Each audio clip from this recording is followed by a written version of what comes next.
So welcome everyone to today's SCORE New York City webinar, Digital and Online Tools for Marketing, Basic Marketing for Entrepreneurs with SCORE mentor Tim Cantato. For today's webinar, you are in listen-only mode, so your audio is on mute. We do recommend that you maximize your Zoom window for an optimal experience. There will be opportunities for Q&A, so submit your questions via chat. And again, you can submit them at any time. I'll hold on to them and we will take them when we pause for Q&A. We are going to send you the slides and the recording, and those will go out in the next day. Let me tell you a little bit about SCORE New York City. SCORE is a nationwide organization, and we're a nonprofit resource partner of the Small Business Administration. Nationally, we have over 9,000 mentors. Here in our New York City chapter, we have over 90 highly experienced mentors with a very wide range of backgrounds, experience, and expertise, including marketing, sales, finance, funding, business plans, restaurants, fashion, nonprofits, so much expertise. We advise over 6,000 small business clients each year, and we do that in our free one-on-one business mentoring sessions. So this is a one-on-one conversation between you and your mentor, specific to the needs and the challenges of your business. It's not just a one-time conversation. We encourage you to meet with your mentor on an ongoing basis so they can develop a deep understanding of your business and provide you with the most meaningful guidance over time. I put the link into the chat for how you can request a free SCORE mentor. With that, I'm going to turn things over to today's presenter, Tim Cantato. Thank you, Kendra. And hello, everybody. Okay, let me go ahead and share my screen. Hi, everyone. And of course, welcome to our webinar on digital marketing tools for beginners. I'm thrilled to have you all here today, honestly. All right. And I promise that this session will be both enlightening and engaging. Now, before we dive into the world of digital marketing, let me set the stage for what you can expect over the next few minutes, or actually next 2 hours. It's going to be long. First, I want to acknowledge that we have a lot of ground to cover, a lot. Okay. Now, this webinar is packed with valuable information designed really to give you a comprehensive overview of several digital marketing tools. Now, you might find it intense, I'll say, okay, but I assure you, it's all been curated to maximize your learning and practical applications. Again, like I said, I understand that some of you might feel that such a wealth of information could be better spread out across multiple sessions. And while that feedback truly is valid and valuable, we've structured today's session to ensure that you get the most out of your time here. You'll receive the recording, as Kendra was saying, of this webinar, and you'll be getting the presentation slides afterward as well. So you won't miss a thing. And that means, as you're listening, make sure that you focus more on understanding and absorbing the content rather than really frantically taking notes. So here's how we're going to keep you engaged and energized through the session. We're going to be taking some frequent breaks, and there'll be some interaction where you'll be able to ask some questions, as Kendra was mentioning. I'll be highlighting upcoming topics periodically to keep you excited about what's next. That way, hopefully, you'll have something to look forward to. We'll be talking about practical applications. I'll be discussing some real-world examples of how some of these things have been used. Okay. And then, as I mentioned before, you'll have these notes and these resources, because that way you don't need to take extensive notes and just focus on the key takeaways and personal insights.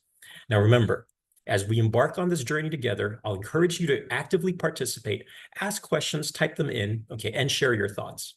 It's really more a collaborative learning experience. And by the end of the session, hopefully, you'll not only have a solid grasp of digital marketing tools, but more importantly, the confidence to really start using them effectively for your businesses. So let's get started and let's make most of our time together. Excited to guide you through all this. And I can't wait to see all the amazing things that you're going to achieve pretty much from that.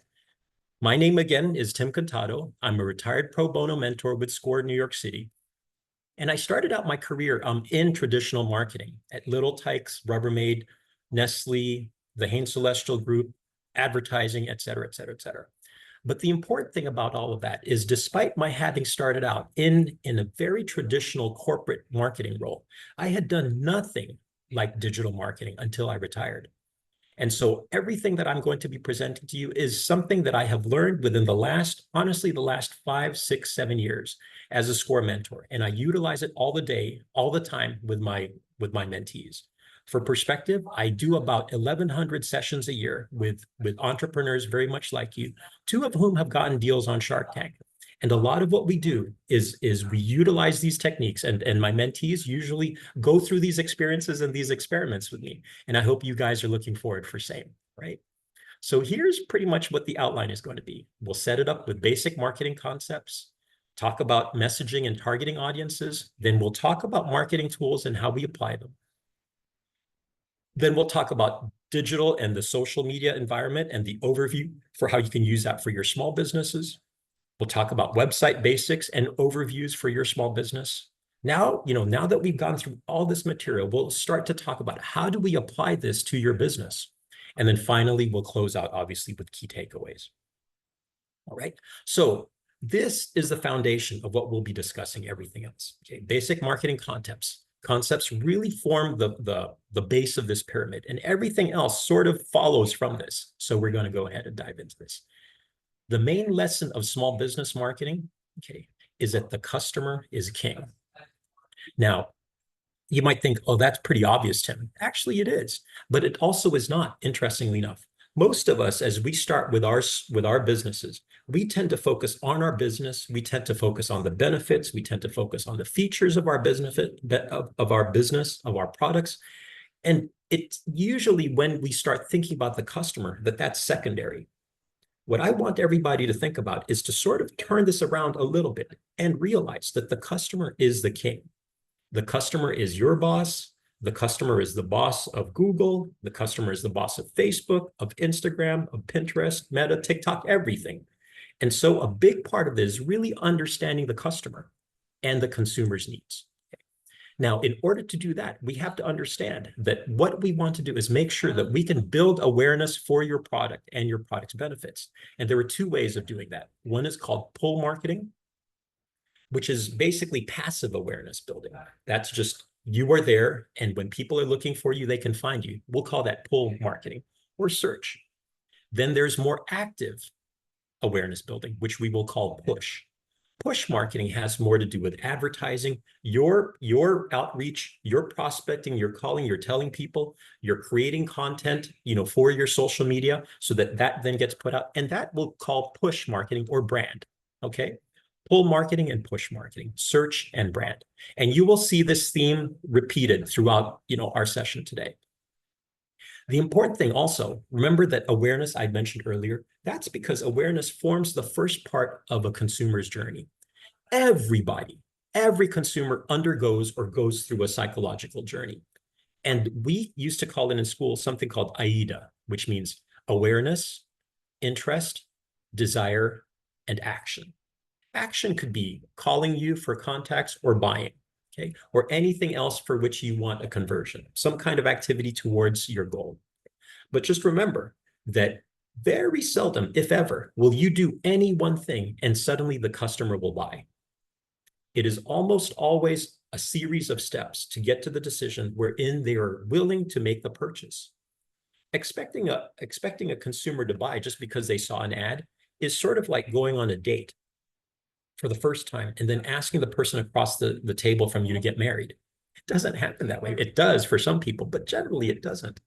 What you have to realize is that we always have to go through steps, and all consumers have to go through these steps from awareness to interest to desire before they act. Another way of looking at it is this. They have to be aware of a problem or a need. They have to recognize that. Now, that usually can happen because it gets pushed in front of them. They then get made aware, they see an ad or a reel or something shows up and they go, oh my gosh, I didn't know I needed that. That's interesting. That is pretty much the first step. We'll call that a trigger, okay, for problem or need recognition. Then the consumers will go through another step, which is information gathering. They will go to pull elements, go and do their research and try to decide, is this what I want to do? Do I want to pick this versus another competitor? Then they start evaluating the solutions. Now we're moving that interest slowly towards the desire. Then you just have to make sure that it's easy, because now we enter the point where the desire now has to transition into action. Okay. But now that they bought, do we think that it's over? It isn't. It actually moves beyond that. We have a post-purchase phase where the action eventually becomes retention, becomes loyalty, and becomes something called advocacy. where they start talking about your product and or your service and telling other people about it. Another way of looking at a post-purchase phase, okay, the end result is ideally word of mouth, when people start recommending your product and or your service to people they know. Another way of looking at this, okay, is that essentially we will go from an hourglass, from the awareness all the way down to the purchase. But remember, once we get to that purchase, it moves back out, okay? Because the post-purchase phase goes from adoption towards retention, towards expansion, and then eventually towards advocacy. Now, here is an interesting thing. The whole part of digital marketing realizes that every role in digital marketing has a role to build awareness, has a role to build interest, has a role to build consideration, and so forth. Okay. And then eventually there are digital marketing tools that help us from the point of adoption towards retention, toward eventually expansion, and then advocacy. Okay. So what I want us to think about is, when you're thinking about digital marketing tools or marketing in general, I want you to consider the consumer's journey, and I want you to consider the marketing tools that you are going to utilize for the objective of moving the consumer down that path towards the steps you want them to take.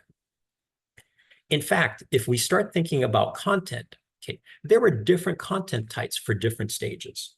So people have called this tofu or top of funnel. This is the awareness stage.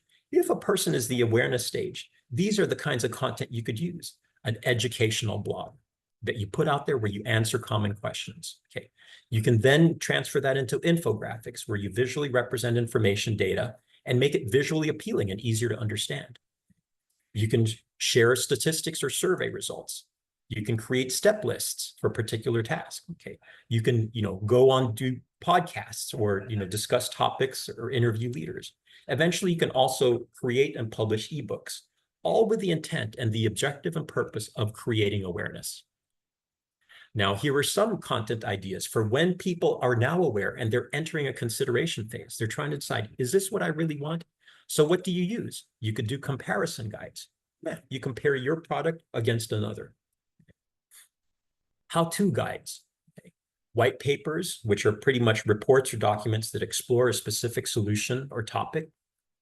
You can show some case studies, interactive content, downloadable assets, webinars, how-to videos. Okay. And this is all when people are already asking themselves these questions. Is this what I want to use? Why do I want to use that? So you think about the content pieces that will help facilitate that decision and help move them down the path towards more of a decision stage. So when people enter a decision stage, what are the kinds of content that help there? You have competitor analysis. A good way of looking at competitor analyses, right, is when you're on Best Buy and you're thinking of buying a particular product, and then it gives you the option to compare that to something else. And then you compare it, and then what do? You're looking at what the features are against the price. That's a competitor alternative, okay? Content that allows people to make their decision. Product reviews are very huge in helping people decide whether or not to engage with a product or a topic. Competitor versus. Okay. Product demos or tutorials. Free tools that allow experimentations and hands-on. Interactive product tours for some of them. Customer testimonials. Pricing explanations. Okay. And ROI calculators, okay, or landing pages. The whole idea here is to really think about that point in the decision phase when the consumer is just about to make a decision. What can you provide them? What can you give them that will help convince them, I need to take that last stage and actually buy and purchase it? Okay. Now, this eye chart here sort of pulls it all together. Okay. Because what I want everyone to understand is when you ask for all of these, we will go from the awareness to the interest, to the desire, to the acquisition action, and then to the retention, to the loyalty, and to the advocacy. And you'll notice I put all of those down, okay, in each of these steps. But I also added some other parts, because once they become your customers, with newsletters, with update videos, surveys, you can retain them. Social media groups, okay. Then you can give them pricing incentives, bundles, and upsell opportunities to help with the loyalty. Then you can give referral incentives, shareable content, and affiliate links to encourage advocacy. This part over here is something taken from Robert Cialdini's 7 Principles of Persuasion. Okay, and those are another topic at some other time. Reciprocity basically means you do somebody a favor, they feel that they have to give you do you a favor back. Consistency and commitment means you ask for small things Okay, because once they commit to a small thing, it's easy for them to commit to bigger and bigger things. Scarcity is basically you showing there are not that many of these, okay, and it's rare, that encourages people to go ahead and buy. Authority is you speak from an area of expertise, okay, so that they believe you. Social proof is just showing how other people use it. Unity is showing how a lot of people are using it. Liking, people tend to vote for or tend to choose things from people that they like, which is sort of what you do for influencers, okay? Now remember problem and need awareness, solution awareness, and then product and service awareness. And the reason you have these channels right over here is because you want to use each of these channels you can use a particular channel for any of these, right? But you have to think about, what am I going to do with my Facebook post? Am I going to use it to make them aware? If I make them aware, where do I send them to? Do I send them to another page? Or do I start with Instagram and then send them to Facebook and then send them to my website, or landing pages and then send them to my website? Do you see what I'm trying to say? That's basically how you use this chart when you move forward. The whole idea of using this is to make sure that when you are using your digital marketing tools that I'll be discussing a little bit more in detail, you have a structured approach to why you're using it and what the objective and the purpose is to help the consumer make a decision for your product and or your service. Okay. Quickly here, I'll go through something that I call the wise mets, the 3 wise mets of digital marketing. First thing, you're going to have to use an assortment of assets. Okay? No one thing will work. Second thing we'll call investments. Okay. Now, investment means that once you actually start investing time and assets into a particular tool, as long as the strategy is sound, you want to stay with it as long as possible. Because if you stop just right off the bat, that investment suddenly becomes an expense. Right? Now, the third part that I'll use is something called commitment. And the commitment aspect is very related to the investment part, but it really will come down to making sure that you stay on strategy, okay? And try to make sure that you get the benefits of your investment of time, and hopefully not money, but time, if anything, to helping make your vision a reality. I'll give you an example of how commitment works in big marketing. There was a cigarette company that was well known for being a female cigarette. They introduced filters into the cigarettes at the time, and suddenly they became seen as a female branded cigarette. But they realized that in order for them to succeed, they had to be seen as a male branded cigarette. So what do?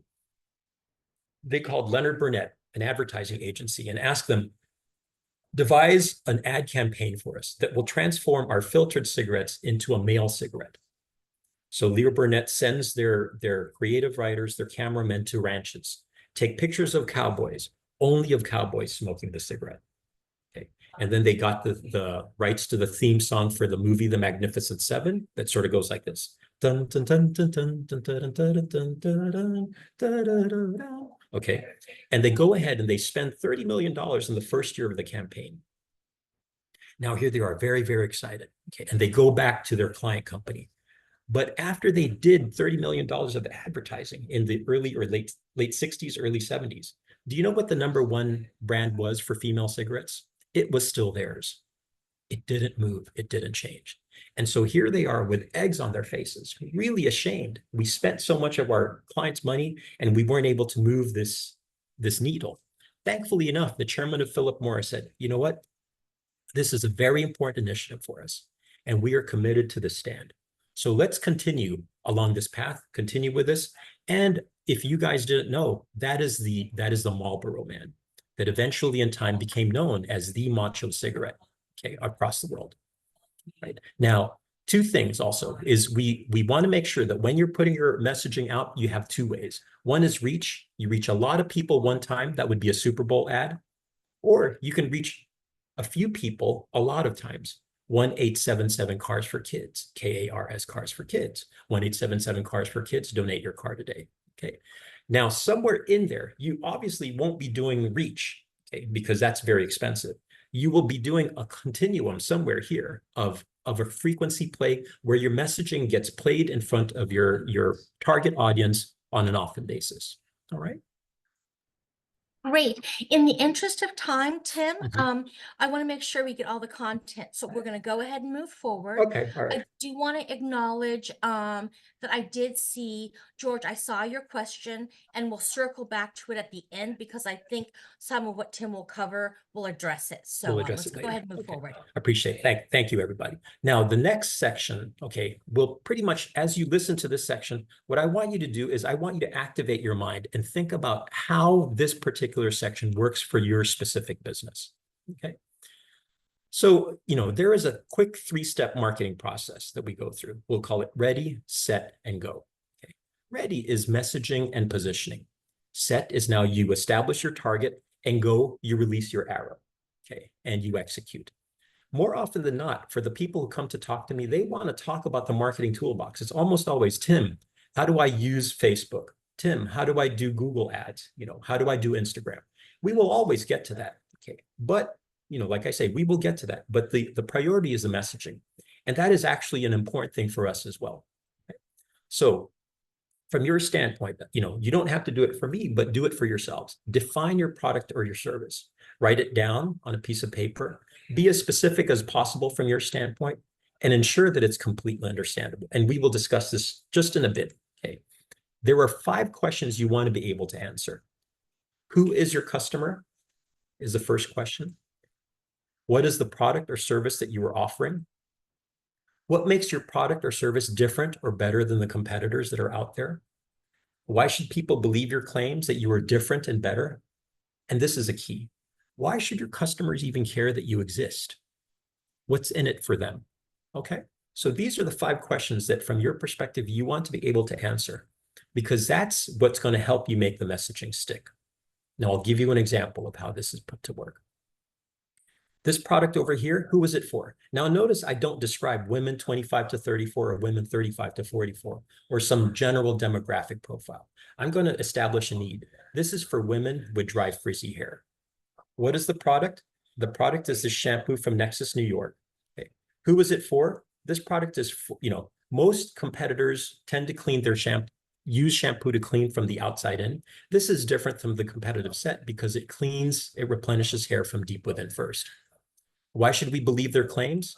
Because it's uniquely formulated with these ingredients.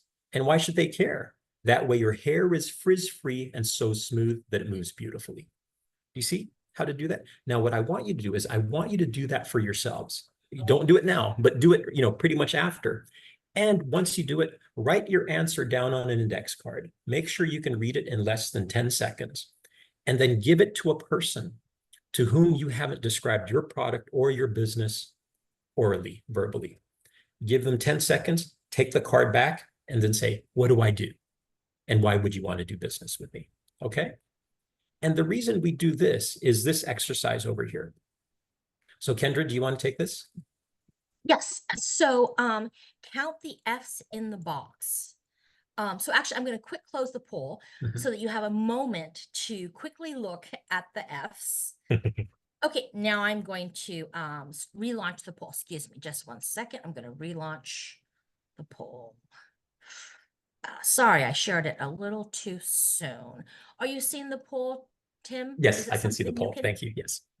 Okay, I'm not seeing people select it. It used to let me relaunch. I am sorry, the functionality in Zoom may have changed because it's not letting me relaunch it. Sorry, Tim, we'll have to go ahead and move Okay. forward. Okay. All right. Yeah. Okay. So you know what? We'll close that. All right. In your heads, folks, how many, actually, why don't you just go ahead and put in your chat? How many F's? Okay. Okay. I'm seeing some 6s. What's the first one? Okay. Now, this is the interesting thing. Congratulations for the people who gave 6, right? But what you have to ask yourself first is, did you come up with 3? And then you saw the first up. Then did you come up with 4? Then did you come up with 5? And then did you come up with 6? Okay. So the correct answer is 6, right? But the important thing from your standpoint is if you're honest with yourselves, when you first read it and you counted the F's, you probably saw 3. And then you probably saw 4, and then 5, and then 6. And this is very important because that very exercise is the same with your product and or your service. When you write your index card and you write this for your index card, of course, it's clear to you. You're the one who wrote it, right? But it sort of doesn't matter what you think. What has to matter is whether or not your idea gets across. Because the moment you have solidified your messaging, your marketing doesn't have the benefit of you explaining and you clarifying. The messaging has to stand on its own. Just like the messaging has to be sure that when you read this, you know it's 6. You don't make the mistake of 3 and then 4 and then 5 and then 6. Does that make sense? All right. So that's why the messaging has to be clear. Okay. Now, again, the reminder here, go write the message out, give it to somebody that you haven't explained what your business is to, give them the index card, give them 10 seconds, take it away. What do I do? Why would you want to do business with me? Or why would you want to buy this product? If it isn't clear, then you have to rework your message, okay, and make sure it is clear. Now that your message is clear, you have to think about, this is the set you're targeting. Who was your target? Okay. You have to then determine, your target. And understanding who your target is pretty straightforward. Okay. The reason you want to do this is because you want to make sure that that message that you were working so hard to put together gets placed over here and not over here. Now, let's think about this, folks. Go ahead and type this in. How many ads do you think there are in the Super Bowl for laundry detergent? Go ahead and type it in. How many ads do you think there will be for? Okay. I can tell you, 0. Okay. How many ads do you think for beer would they be on a soap opera? 0. All right. So the reason this is important, folks, okay, is that if these multi-billion-dollar companies with their multi-million-dollar ad budgets are very, very careful about where they place their messaging, it's exponentially more important for us who don't have the money. So we have to think about who our customer is. We have to think about where are they, what Facebook groups are they in, which influencers do they follow, okay, so that messaging that we put together, we are sure is not wasted. So that you are not this poor sap here, putting your message over here where you won't find them, but you're hopefully putting it over here where they see it. And if the messaging is clear, they'll bite and they'll hold. All right. So that's how you have to understand your target consumer and why.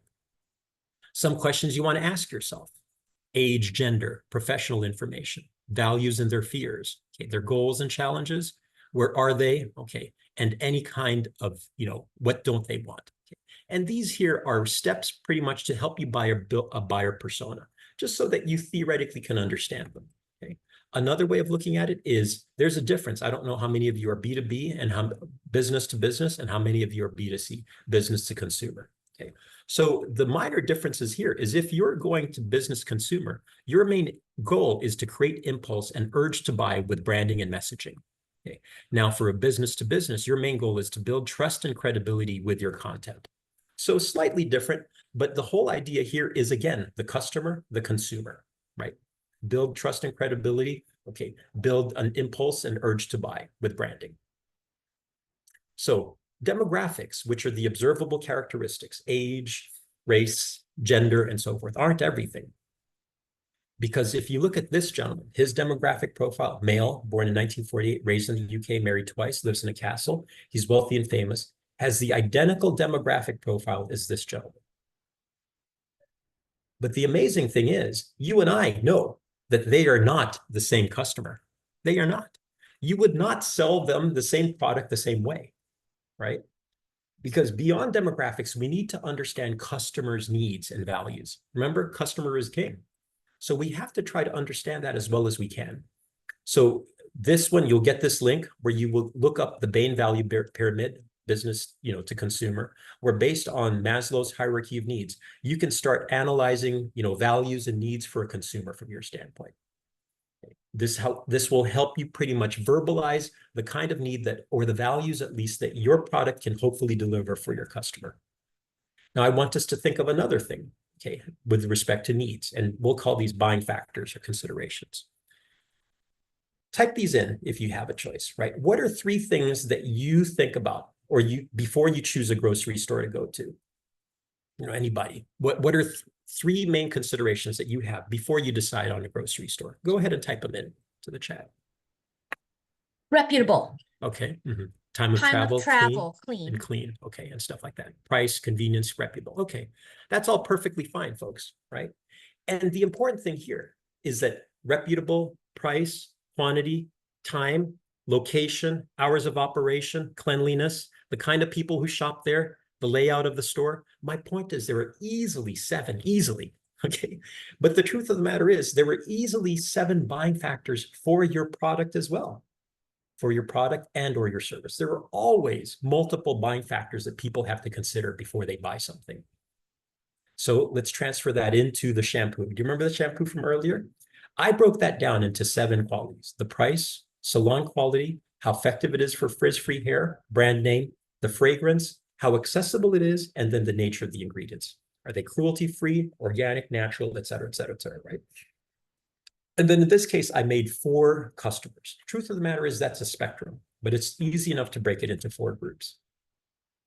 One customer, customer A, cares most about salon quality and brand name and doesn't really care about accessibility and price. Another customer cares most about price and accessibility, okay, and doesn't really care about brand name and salon quality. One customer cares most about ingredients and fragrance, okay, and then another customer really just cares how effective is this for frizz-free hair, right? As you can see, this is applicable to everybody, okay? So what you want to do is realize that you cannot market all 7 factors equally. It's impossible. People cannot absorb that. So what you have to do is you have to prioritize 3, at most 4 factors that you're going to prioritize. You see that? So given who your customer is, you'll have to know what is it that you're going to talk about, what is it that you're going to highlight, okay? And that will help you focus. Because in a bell curve of potential customers out there, some customers will always buy from you. There will be some customers that will likely buy from you. There will be some who will seldom buy from you. And then there'll be some customers out there who will never buy from you, no matter what, never, right? So think about it this way, folks. Which of these customers are here? Which of them are they, right? Because from that perspective, from your standpoint, now you know how you position your messaging and what is it that you're going to highlight so that you can get your target customer for what's important to them. For example, if your customer is a bargain hunter, what do you think you're going to highlight? Price, yes? If your customer is an educated shopper, how are you going to meet them? You're going to give them a lot of information. If they're a browser, you give them a lot of selection, okay, choices. If they're brand loyalists, you give them a lot of swag and branding. If they're practical shoppers, you make it easy for them to buy. And if they're impulse buyers, you put the products right by the cashier on the way out. How will you target them? Okay. Our first question comes from George. Okay. What are the critical factors to move customers from purchase to retention to advocacy? Okay. So that's a good question. Okay. Basically, what it is, the simplest way I can think about it, okay, is humans are not built to change. Our brains have not evolved, from the time we were cavemen. So a big part of what you want to try to do is activate something called the 50 bits. Okay? We have our brains process millions of bits of information per second. That is the default mode. It's called System 1 autopilot.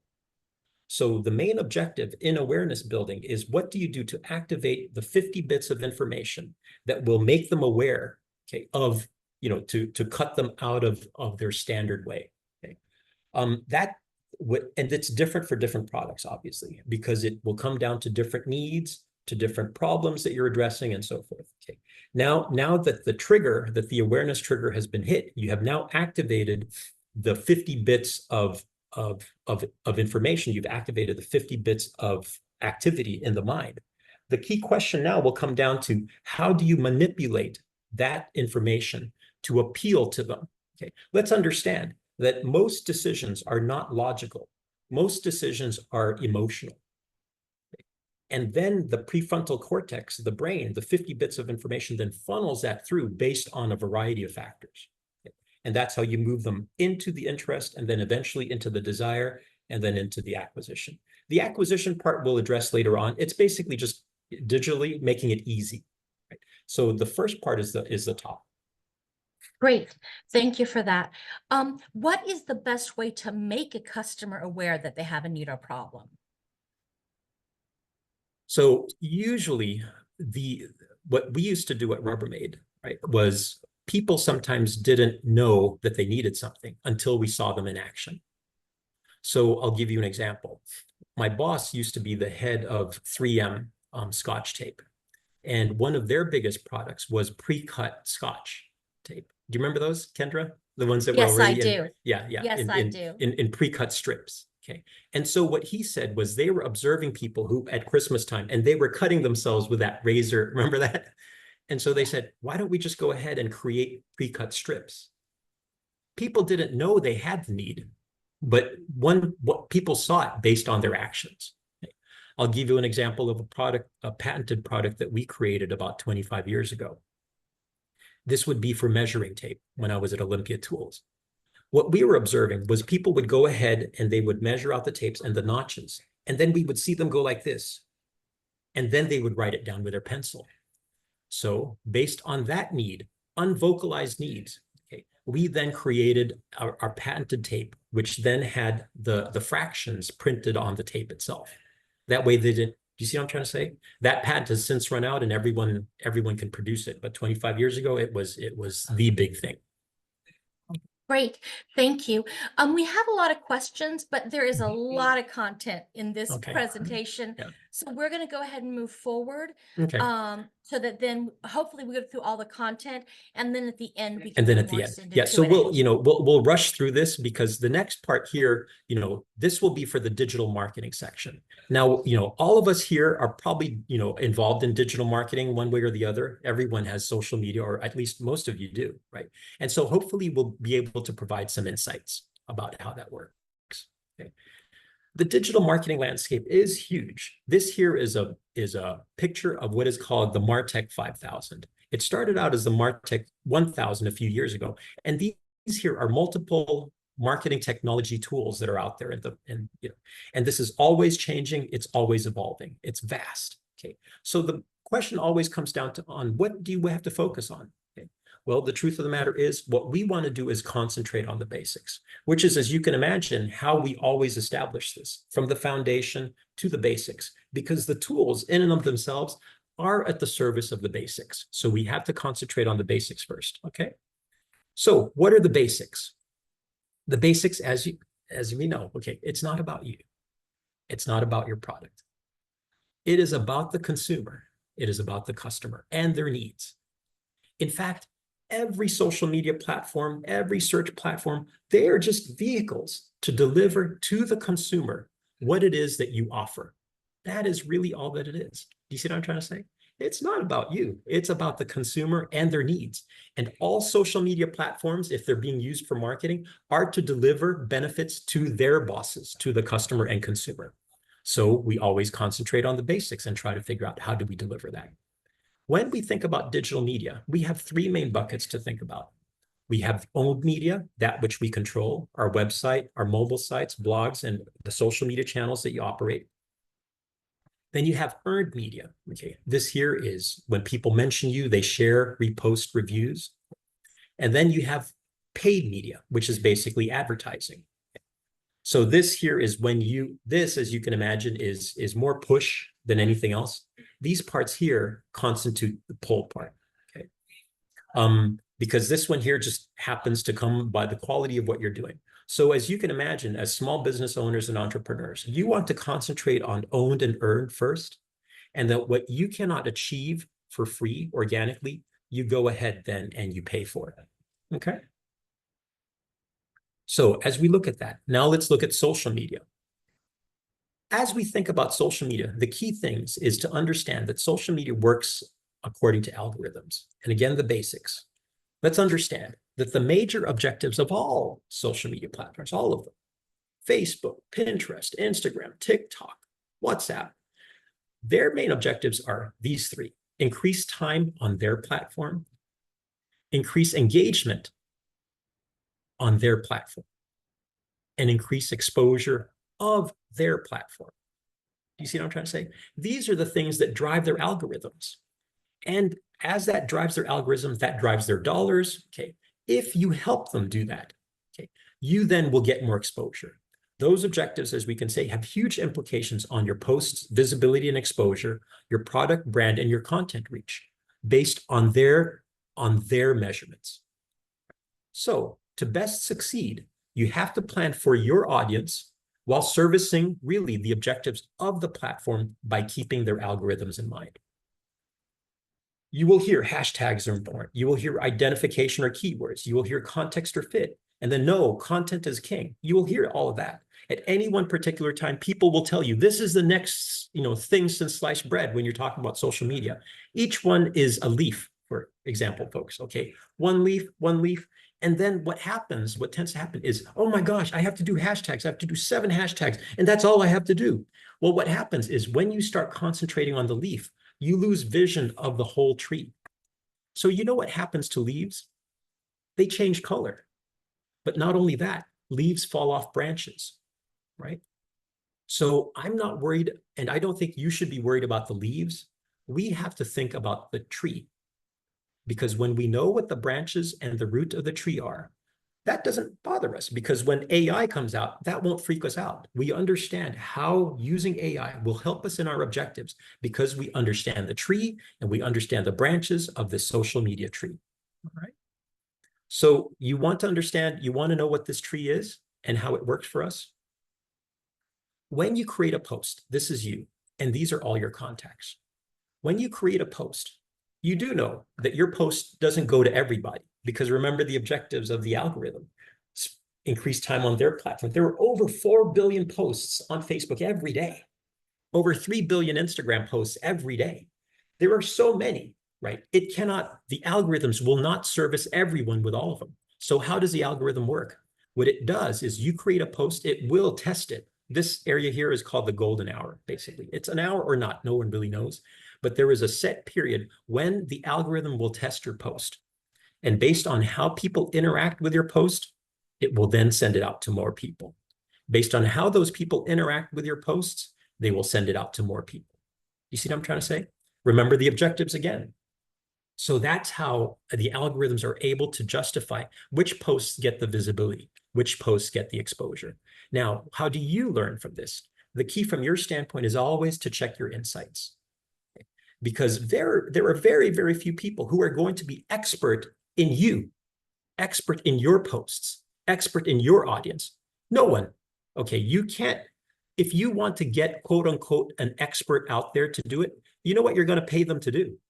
You're going to pay them to learn your audience, because they're going to look at your insights and figure out from your insights what kind of your posts will do better for your audience. Okay. And if you decide to go with a vendor, okay, which is perfectly fine, I'm not saying you shouldn't, I can tell you that there is one guarantee. Do you know what any vendor will guarantee you? Can anyone guess? You're going to pay them, folks. That is the only guarantee they can give you, okay? But right now, you theoretically have the opportunity to always check your insights. How do you check your insights? If you're going to do reels, right? Go into your insights, you know that blue where it says check your insights, go to your insights. Then look at the kind of reels that have the largest percentage of non-followers. Because think about it, that is now the algorithm telling you this kind of post, I'd like to push that beyond just your followers. You see what I'm trying to say?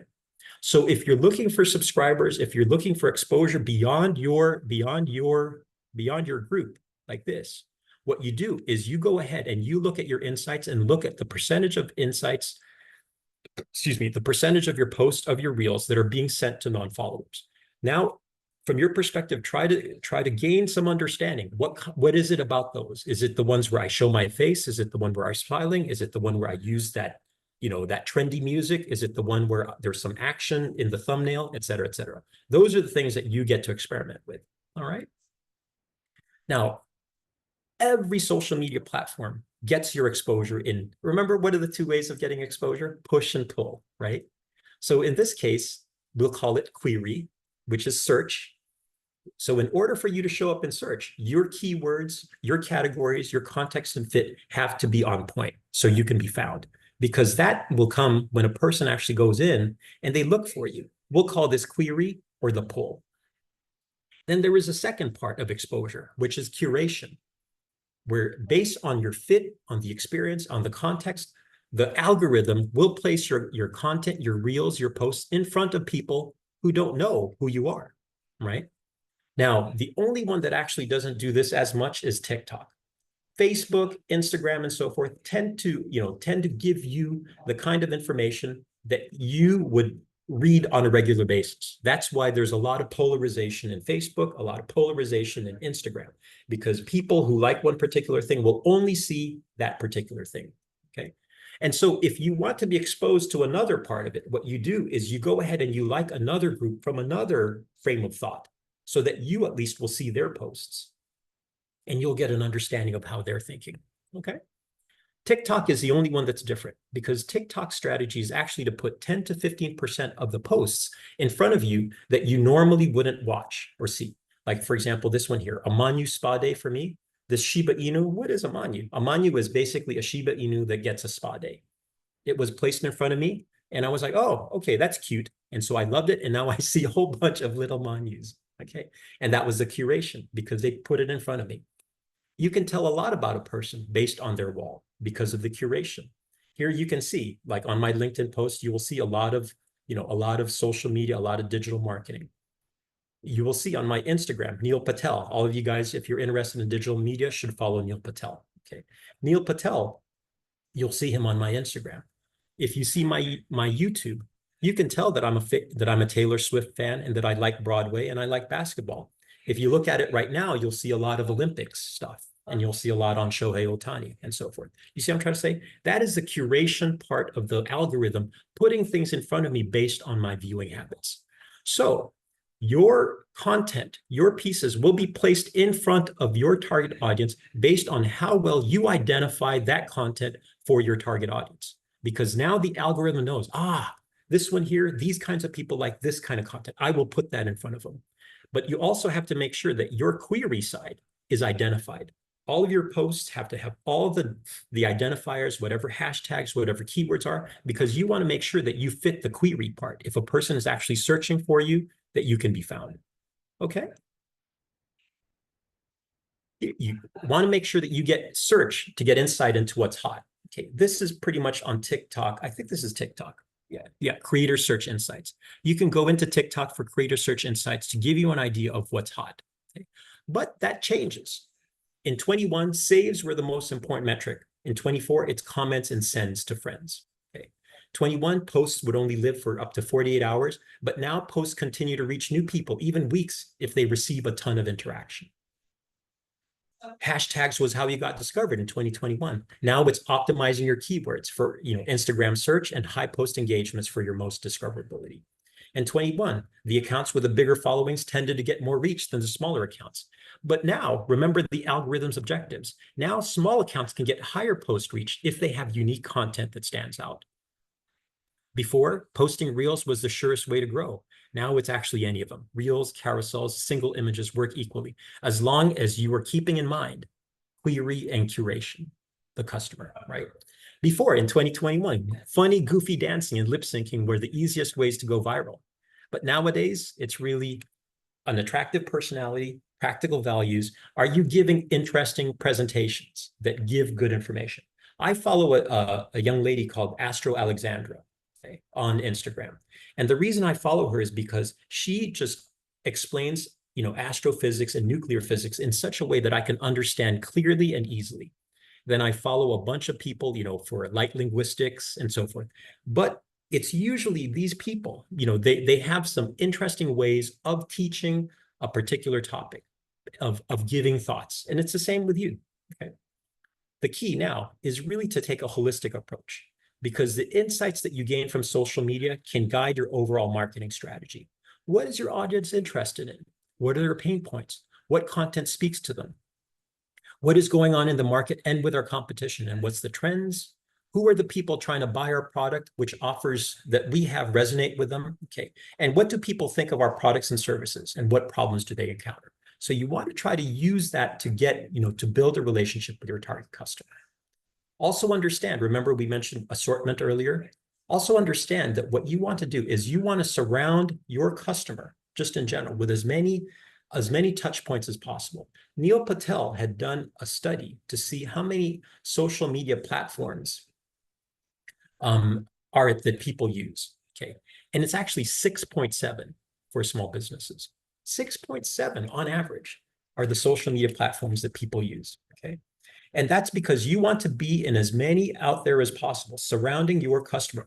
People are not only one. People are not only going to be an Instagram person or only a TikTok person. Chances are they're going to be on all of them, okay? And so if you want the opportunity to make sure that your message push is placed in front of them, you want to try to put your messaging in as many platforms as possible, okay? So remember, pull marketing and push marketing.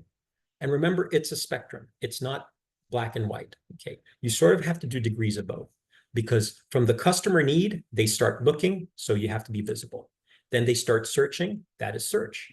But you also have to have the second part, where whatever you produce can be fit to your content, so that it will then be placed and exposed to your customer for brand or push, okay?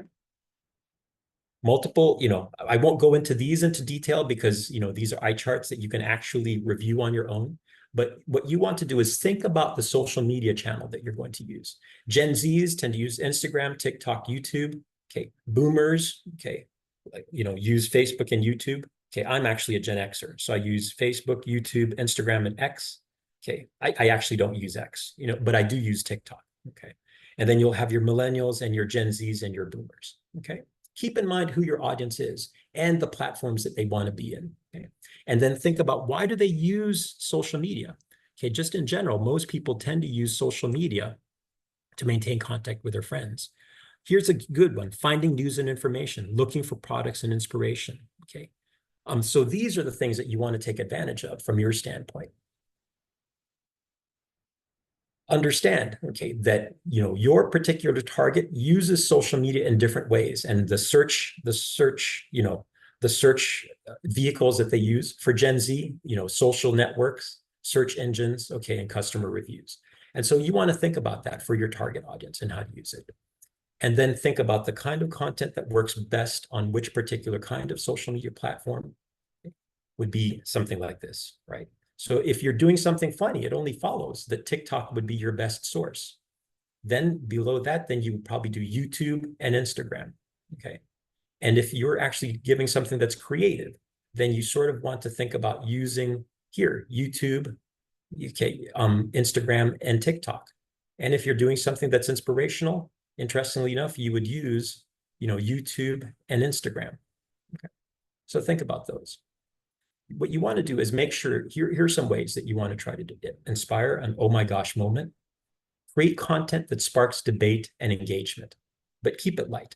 The engagement is basically, conversations, likes, and so forth. Because remember, that is giving a signal to the algorithm that that particular post is getting a lot of people talking about it. Engagement. And those are the things that they get paid for, you see? So all of a sudden, that will start showing up in other people's feeds because, oh my gosh, what's that conversation? They want to be a part of it. Tap into the creator economy or create content with value. The key here, remember, it's not about you. It is about the consumer. So is there something that your product and or your service does that can help the consumer? Some of the really good pieces of content, short videos that can be done, 5 things that you need to know about . Did you know? Have you thought about? 5 ways to get rid of, 5 ways to fix, etc. Right? Those kinds of things are videos that people will tend to save or share.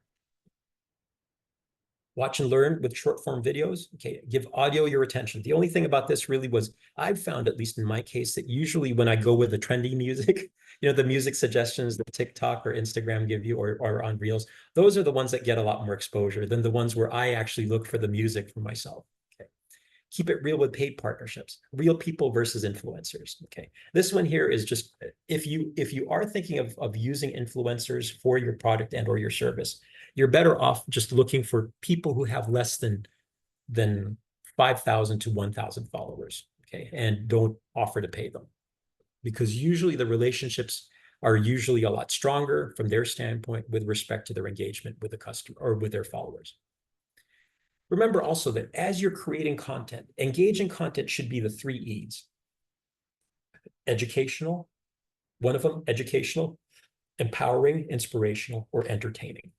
So think about that as you are creating content from your perspective. Am I doing something that's educational? Is it something that's going to be inspirational, or is it entertaining? Okay, those are the 3 E's pretty much to make sure that you're. Now, when we look at the channels, okay, just in general, Facebook, as you can see, is still the king of all of this, despite what everybody says. Facebook gets the most exposure. Instagram, okay, which is owned by Facebook. YouTube is good, okay. But as we said, remember 6.7, 1, 2, 3, 4, 5, 6. And then you choose between these two. Between these two, I would have chosen Snapchat between that and Pinterest, just in general. But, but at least for most of these, I'm pretty much on all of these. So, ideal content length by platform. This one just to think about from your perspective. Entertainment. Notice the educational ones are always longer, right? Because you're delivering more value. Educational, you see here, educational, more words. Educational, longer. Educational. Okay. And Facebook, this is funny. Reach was bad no matter what the length of the content was. And so what this basically is saying is, because Facebook is the largest of them out there.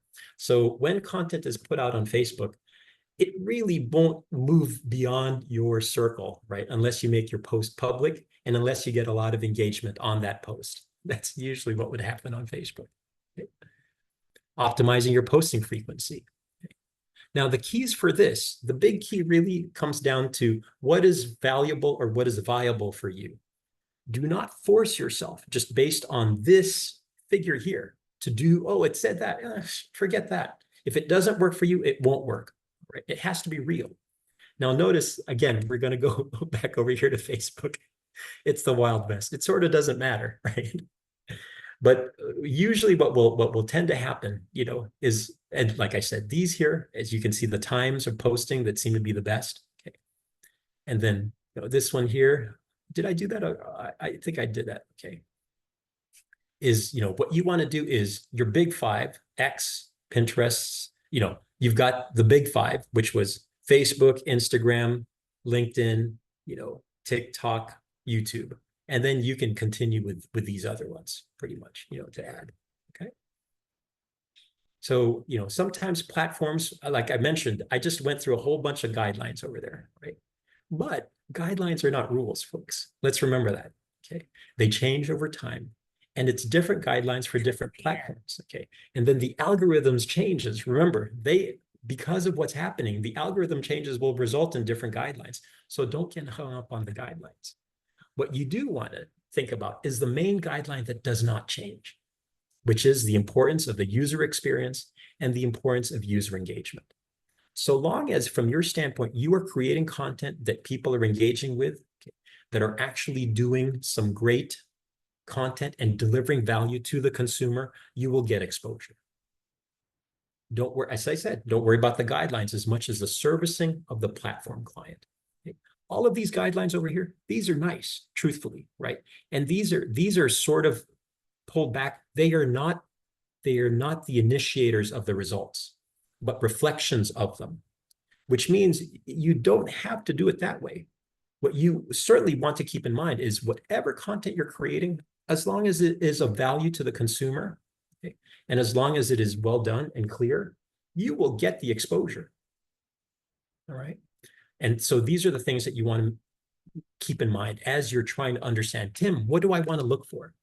Conversions. From your perspective, conversions could be anything from shares, CTR, click-through rates. Impressions is the number of people that actually see your posts.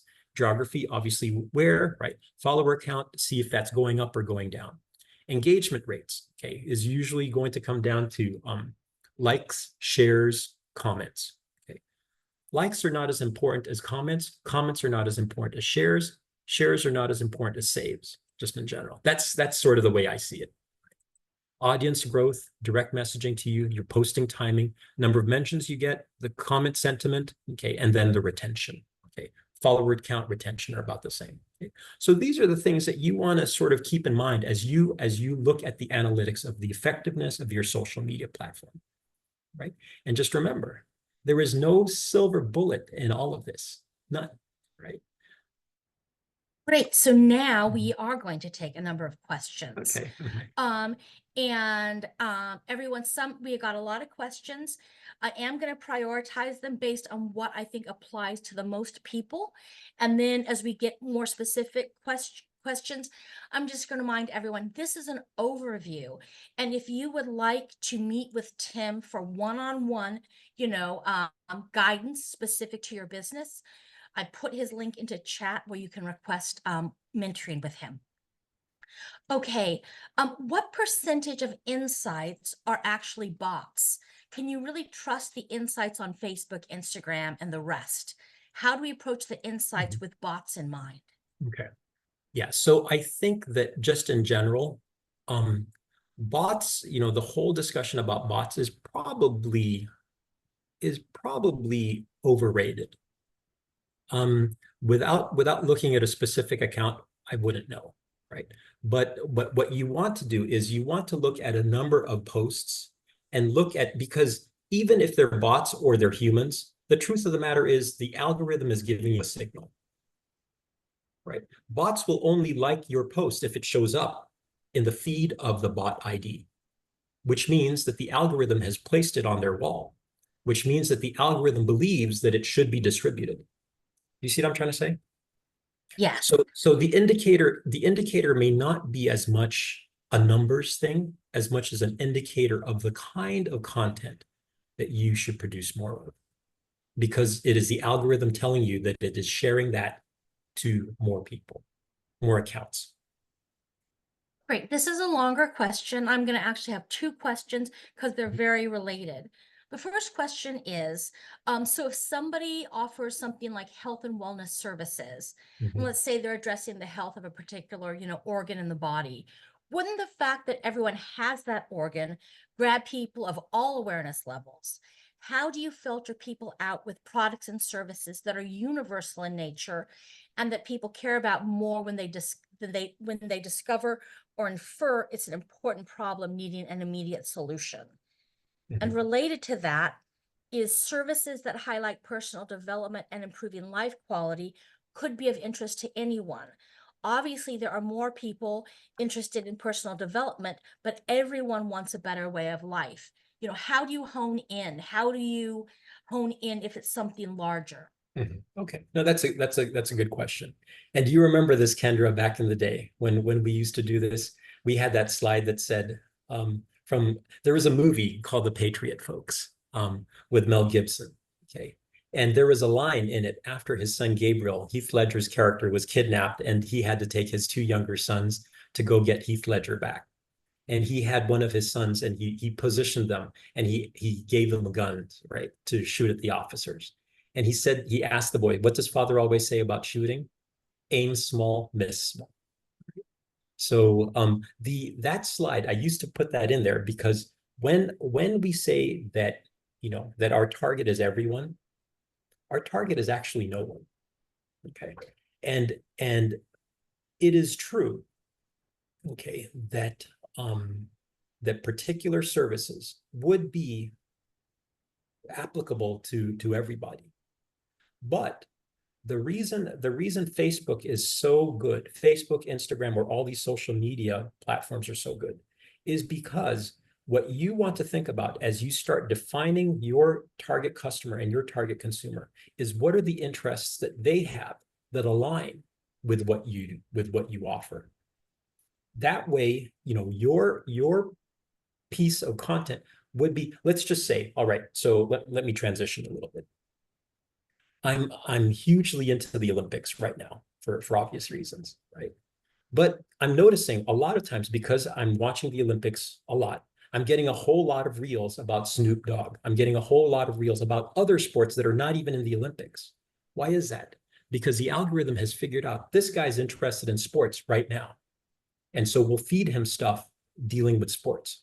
Now, it is my responsibility as a consumer to indicate to the algorithm what I'm interested in. If I halfway like something, I will like it because I want to be fed more of it. If I don't like it, I won't be fed more of it. Okay, so that's a long way of saying you want to understand who your customer is, what are their likes, what are the things around them that would make sense, because those would be the people to whom an algorithm would funnel your content. I don't know if that answered it. Okay, thank you. Mhm. Do you have any insights on the LinkedIn algorithm? Yeah. So the LinkedIn, everything has universally runs the same way, as you can imagine. The difference with LinkedIn, okay, is that what LinkedIn prizes or seems to weigh more highly than the others is conversations in the post itself. So what happens is if people are contributing and conversing and giving advice and giving recommendations and saying, have you tried this? Have you tried that? Those kinds of posts will get a lot more exposure. One thing that I should have mentioned as I was talking about all of this was I should. Tim, we lost Tim's audio. Oh, sorry. Yeah. Can you hear me now?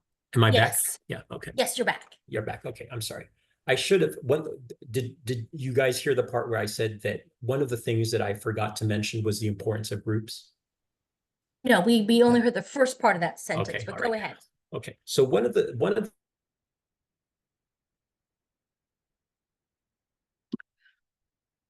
or TikTok and so forth is Tim, we groups. lost your You audio lost. again. Oh, you So lost me again. Okay. Mhm. Am I back in? Yes. No. Okay. All right. Okay. Let me check my speed. Okay. So in the meantime, groups are important. Okay. Because remember that the graph that I showed earlier was just you and your contacts. So the reason you want groups is because this will give you exposure beyond just your contacts. So when you're on Facebook, whatever post is that you've got, what you want to do is copy that post and put it into the group, the adequate group. And you want to do the same thing in LinkedIn. When you create your post, have it go to your followers, to your friends, your contacts, but then copy that same post and then put it into a group relevant to your target, to your topic. Okay. Do you recommend posting the same content on different platforms? Okay, Or should so it be that's a good different? that's actually a very good question, right? Now, I would recommend it because of efficiency from our standpoint. But let's look at it from, remember the objectives of the platforms, right? Increase exposure of their platform. Do not post a TikTok reel in Instagram with a TikTok logo on it. Look to remove the watermark or any identifying factors of it being a TikTok video. So what that means is if you were going to be creating a video, go ahead and create the MOV, right? Upload the MOV into YouTube, upload the MOV into TikTok, upload the MOV into Instagram, and so forth. But do not move an Instagram post into TikTok. Do not move a TikTok post into Instagram. Only because I'm not saying it's legal. I'm just saying you just won't get exposure because the Okay. platforms won't give you that exposure. Okay, great. Just a reminder to everyone, yes, you will receive the recording. The recording and the slides will be sent to you within the next day. The recording will be available for 3 months. It will be an active link for 3 months. Okay, Tim, what are the best social media for business to business? For sure, LinkedIn. That's you should at least be on LinkedIn. And then next, so that's your first one is LinkedIn. And then you want to be on Facebook as well, mainly because it's populated by older people like me. Okay. But what you want to think about more so than the platform, what you want to think about is the content. Neil Patel uses X, Twitter. That's where he starts. He starts with Twitter to get the conversation. When the conversation is going on in his X account, that same topic will suddenly become what he will create a LinkedIn post on. And then he will transfer that into Facebook. Once it's in Facebook, he'll then cut it into Reels, and then that goes into Instagram. And then if need be, if it does well in Instagram Reels and Facebook Reels, he'll then create a TikTok out of it. Okay. So we have this question. What platforms are better to target older individuals who are probably not big social media people, and which platforms are better to target industries and companies? So I'm going to put into chat a link to Sprout Social's social media demographics. Are there other resources, Tim, that you would recommend in terms of, because a lot of people are asking these questions. This question is, And so we want to provide some general guidance for people on where they can find it. So are there other places? Yeah, the Sprout Social is a good one. I think everybody here should follow Neil Patel, on Instagram or on LinkedIn or on TikTok, because every Tuesday he has a webinar, okay, for free on any number of topics. And as you guys have seen, I've used a lot of his slides. Okay, so he would be one of them. Okay. But yeah, I mean, generally, just for social media, Sprout Social is important. I'm thinking. And I should say, what Sprout Social does is it tells you what the age range is, so it tells you the various profiles of who's using which media, and then based on that, that can help you target which would be what you're going appropriate for. Exactly. for And I who think, you're going after. like this one here. So these here are from, Neil Patel, basically. And then these here I got from, this one was GWI Zeitgeist. You see that? So this here, yeah. So this one pretty much, yeah, there you go. Yeah, GWI, yeah, it was GWI Zeitgeist was what I got it from last year. And also, if you just do a Google search, you will find this information readily available. Okay, at this point, we are going to go ahead and move forward. And David had a question. What about sharing some tools that you see as most suited to accomplishing these goals in marketing? And that's exactly what Tim's going to cover in this next section. Okay, so the next section, pretty much just geeks me out, right? Because this part here goes into, websites and website optimization. And so for any of us who are here, okay, who have products, businesses, and so forth, you want a website, mainly because it is your primary source of control. You cannot control as much what you do on Facebook, on Amazon, on LinkedIn, and so forth. But what you can do is really, as much as possible, control your website, control how you can be found as much as possible. All right. So we'll talk about websites. What about owned and earned media for websites? All right. Well, most people who build websites, right? If you build it, they will come. Yeah, that generally doesn't happen. Okay. There are 180 websites built every minute, 3 every second. Okay. And then the math just keeps going up. If you build a website, they're going to come to your website. Yeah, that's just not going to be enough. Okay. You have to make your website easier to find, and you have to get others to talk about it. It's the same thing pretty much for websites. Okay. How do you hack search engines? Okay. In order for your website to be found, you have to be found in search. 60% of traffic, for 4 billion website visits, 60% should come from search. Then maybe 20 to 30% come from direct, meaning people actually typing in the name of your website. Maybe 9% comes from social media, okay? And then the less than 1% will come from paid advertising, right? So that's usually how it tends to break out, which is why it makes search so important. So how to hack search engines. When we're talking about search, you guys might hear of a term called SEO, which is search engine optimization. Okay. Well, in order for us to understand how do we show up well in Google, we have to understand search engine optimization, and it will be the same thing. You will hear words, the leaves, if you would, SEO.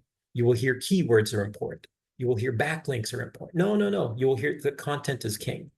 And just in general, as we talked about in digital marketing, all of the leaves change, right? And they fall off the branches, and they change all the time. But if you understand the branch and the trees, okay, when AI comes out, that doesn't freak you out because you know what the tree is like. So this is the tree. Search engine optimization success basics comes down to this. The key is for us to realize what the goals and the objectives of search engines are. And it's actually pretty straightforward. To deliver the best website that addresses the searcher's needs and wants. That is it. Customer is king. Google just wants to give the best website to the searcher. That has impact on so many aspects of website development. Your content quality and the clarity, how clear it is. Architecture and engagement, how are people dealing with it? Ease of navigation in your website and load speed, how quickly does your website load? Importantly, does your website do what you purport it does?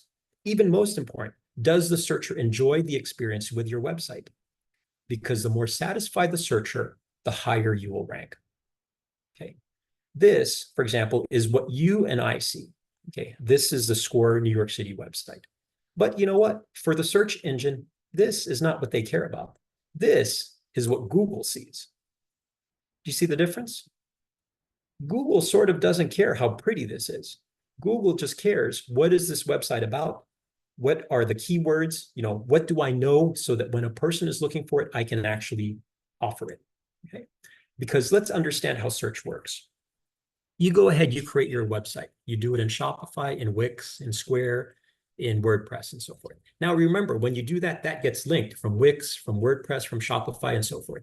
So the first thing that a search engine does is they send these automated spiders or these automated program spiders to go crawl your website. They go to Wix, and then there's a link from Wix. They go from there, and they go check out your website. They'll crawl it first.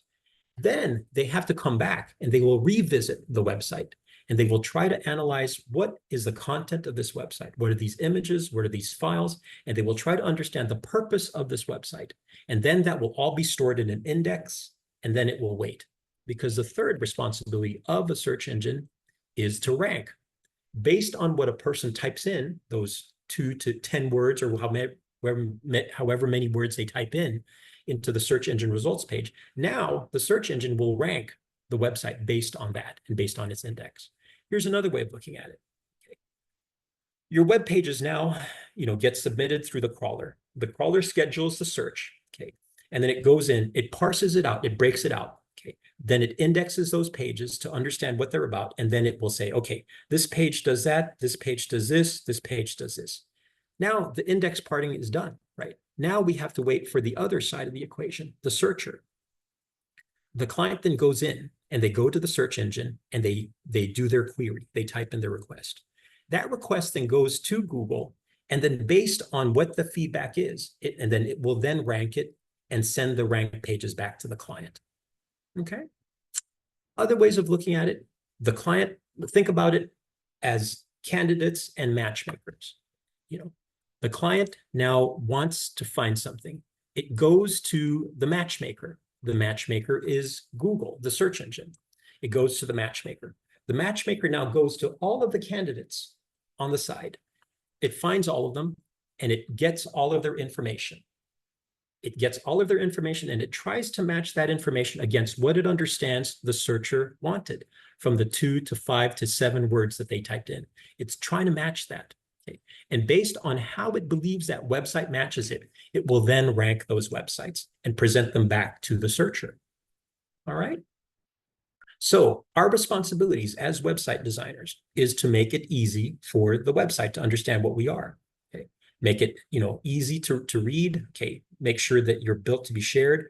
Make sure that the URLs are easy to read. Their meta descriptions, the titles are set. Make sure that the keywords are established. The layout is good. Okay. Make sure that it's multiple device ready, et cetera, et cetera. And as we say, you guys are going to get this, so you can go into this in more detail, just in general. But suffice it to say, we won't go into this in too much detail, because the important thing really is to understand, okay, that the search engine just wants to understand what is the person looking for. If a person's coming in here and if they're looking for croissants, the search engine is going to go here and say, no, there's nothing here about croissants. I'm not going to rank this. But if a person goes in here and types in chocolate donuts, guess what's going to happen? Oh, chocolate donuts. Oh, chocolate donuts. See, chocolate donuts. I'm going to rank this page. You see what I mean? So that, in essence, is what happens. Okay. Now, remember, that's search engine optimization. That's just getting them to visit, folks. They type it in to search, they see you, and then they click on it. Now they're visiting. Okay. Now that they've visited, we then need them okay, to actually convert. We need to turn those visitors into customers to drive sales or to boost conversions. That is a discipline called CRO, okay, conversion rate optimization. Conversion rate optimization, all right? So now search engine optimization, we get them to visit. Now that they visited, we have to look at conversion rate optimization. And the key here for conversion rate optimization, okay, this is a psychological model called the fog behavior model, which means that when you put a website out, you have to make sure that you're covering something called MAP. People, it has to be appealing to them, okay? It has to be easy for them to use, and it has to be clear what you want them to do. If you are below any of these, you will not have an effective website. You will not have an effective landing page, okay? Here's another way of looking at it. Design tips for your message, for your website to massage the journey. When a person comes to the website, simple is better, right? Let's look at beautiful appearance. Let's look at cutting edge interactive experience. And let's look at what is the most important factor in the design of the website. Easy to find what I want, okay? Remember, the customer is king, right? Understand their motivations, tap into the motivation, and make taking action simple. Put hot triggers for those people, and you focus on simplification. Pretty doesn't always get it done. Let's look over here. Fancy design, page design. Let's look at findability, search, and information. Okay. So it's important to understand what action do you want? Okay. How have you made it easy for that customer to take that action? Make it meaningful for the customer. Rather than, look here, our products, you can say our telescopes and lenses. Meet our team, you can say meet our telescope experts. What we do, telescope sales and services. Guess what? If we're doing SEO and we are looking for telescopes, the chances of us of ranking with these will be higher than the chances of this ranking just because of the way these words are worded. You see that? Make it meaningful for the user. Guide the user to your products and get a bonus SEO boost as well. Okay? Now, the important thing here, remember, I've been talking about journeys the whole time. And we've been talking about triggers, and a stranger gets triggered somehow, okay, with some kind of ad or what have you. Then that stranger gets triggered and they go somewhere. Where do they go? They then become a visitor, probably to a website, right? Once they're at the website, they're entering an initial consideration set where they're looking at the information. They're interested enough to keep coming back because they're now moving towards a zero interest of truth, where you then hit them, in other places where they're researching, they find out a little bit more. And because of that, now they're moving towards an evaluation, first moment proof. And based on what they're seeing from all of that, they then go ahead and become a customer. And remember, after they've now become a customer, we still have to make sure that they become an advocate. What are we doing so that we continue to close this loop and the circle around? All right. I'll quickly run through earned media. Okay, owned media, we've discussed. I'll tackle earned media. And this one I'll go through very, very quickly. Earned media, basically what you want to do is, you can submit guest articles. When you're creating blogs or submitting guest articles, you can create them and make them into infographics. The infographics are things that you can share on your social media that hopefully people will download and use. Okay, this is a good one. Okay, create roundup posts where you can look at your competitors and actually have like a sit-down roundtable, a Zoom session with them. Okay, and then transcribe that with an AI, and then that actually becomes a blog post that you send to them and they send to their followers. You can be active on forums like Quora or Reddit, answering questions, looking into competitor backlinks. You can use a website like spyfu, spyfu.com. Okay, enter your URL or enter your competitor's URL, and it will give you the backlinks. Those are the websites that link back to your competitors. Convert unlinked mentions as a matter of a Google alerts to let you know if or when you've been mentioned. Obviously, engaging on social media, we've talked about. This one over here is called Help a Reporter Out. It used to be called Help a Reporter. It's now part of Connectively, I believe. But there is a business. It's called getfeatured.com. Getfeatured.com is essentially a PR service that I think for the base level of $150, they will send, they will have a writer write a PR release for you and put your PR release in 250, digital papers nationwide. All of this is to get backlinks. Backlinks basically are when people mention you. Okay.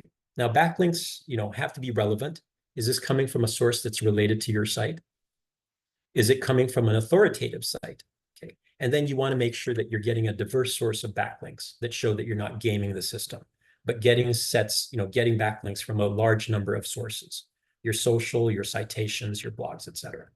Context obviously is key when rating the backlinks coming to your site. So what are backlinks? You know how Yelp is really important? Backlinks are sort of the Yelp of websites.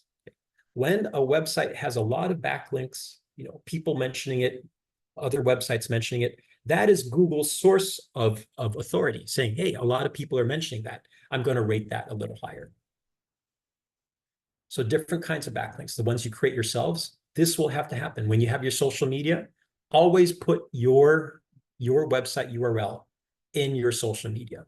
LinkedIn, put the part where your backlink. Facebook, put the URL there. Instagram, put the URL there. Okay, that's what you control. You may as well do the self-created links. Manual backlinks are really more a matter of if you're going to write a blog or a post, and then you reach out to another blog or another post or an influencer, I think that your audience or your followers would really benefit from this post. And then just give me a backlink. That is a manual backlink.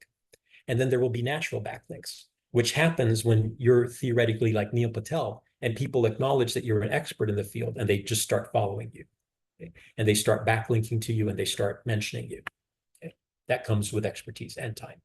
As you can imagine, you basically want a pyramid from your self-created links to your manual backlinks to the natural backlinks. If the natural backlinks are more than your self-created backlinks, Google will know something fishy is going on. Okay, so those are called black hat tricks. Don't play that. You can replicate your competitors' backlinks, okay, build images with links, okay, get on the best of lists. This is the best way to do it. If you're in a particular industry where you have others, right, what you want to do is go ahead and do a search, find out who the writer is, follow them on Instagram, converse with them, converse, comments here and there, and then DM them and then mention your product and or your service. Get listed in online directories, okay? This one here is important for anybody who has a physical location. If you have a physical location, you want to make sure that you have your name, address, and phone number in as many online directories as possible. And then usually, a good way of getting, if you have a product and or a service, what you can do is you can create resources or tools that are related to your product and service, put them on your website so that other people will refer them to you, and that can actually be created using generative AI. Great. Petra has a question. When people talk about SEO and incorporating keywords, can you recommend some resources and influencers or other excellent resources for doing that? So SEO is a huge field, right? But the easiest way to do that is if you want to inform yourself about SEO, is take the Ahrefs, AHREFS SEO Academy course. That's free. You can also take the SEMrush, SEMRUSH SEO course for free. And then, at least to get an understanding of the details of it. Now, the people that you can follow, there's a bunch of them. Matt Diggity, Diggity, is an SEO guy that I follow. Olga Zar, OLGA, Zar, ZARR. Now she's she's a technical SEO expert. So that really gets into the technicalities of code and so forth. That may not interest you that much. Okay. Neil Patel is always a good one, and NP Digital is his company for SEO. The Hoth, HOTH, is also a good one to follow. Moz, MOZ, is also a good. All of these have free SEO resources that you should take advantage of and avail yourself of. Thank you. Patricia would like to know, do you recommend using social media for only a business profile or also for a non-business profile? Say again, what was it?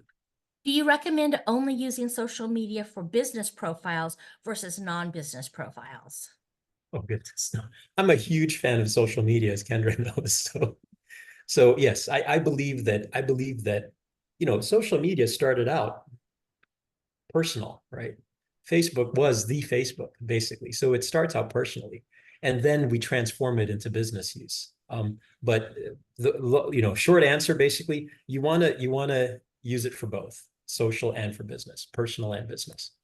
If you have a personal ID, what you certainly want to do is create a separate ID for the business. Regarding putting what the stuff that Tim just mentioned into the chat, I don't have the names of those, so Oh, maybe you at want me the to type end. them in? I can type them in. Yeah, that would at be least, yes. great. I mean, I won't be able to find That I would won't be be able to great. find, I won't be able to find the links, so you guys will have to do that. Okay. Okay, and just a reminder that you will receive the slides as well as the recording, so you can reference back to what Tim was saying as well when he provided the various spellings. So, and again, everyone, this is an overview, so I just want to remind people. Okay, so a question. Do you have any thoughts on, the easy to build website platforms like, Squarespace, Wix, Podia, all of those. Do you have any Elementor and thoughts? so forth. Shopify. Yeah. Mhm. So you know what, folks? As score mentors, we actually are not allowed to give recommendations. But what I can say is this, okay? All of the hundreds of clients with whom I work, it seems that the websites that are in Shopify seem to be the ones that are easiest to work with. Now, Wix is very good because it's simple. It is good for the user. Okay. Squarespace is also good, but it's challenging from a speed standpoint. That's what we found. Okay. WordPress gives a lot of flexibility later on, but it needs a lot of programming and a lot of knowledge. Yes, and I just want to clarify, when Tim said it's easier for the user, and I believe you said that about Wix, the user being the business person, the person Yeah, actually the owner. designing the Yeah. website. Okay, I just wanted to make sure that was clear. That's right. Okay, would you suggest doing a survey for like-minded people using Facebook groups to learn about their needs? I love that. And I agree. I think it's a great idea. Okay, great. Going back a ways, you talked about the 50 bits theory.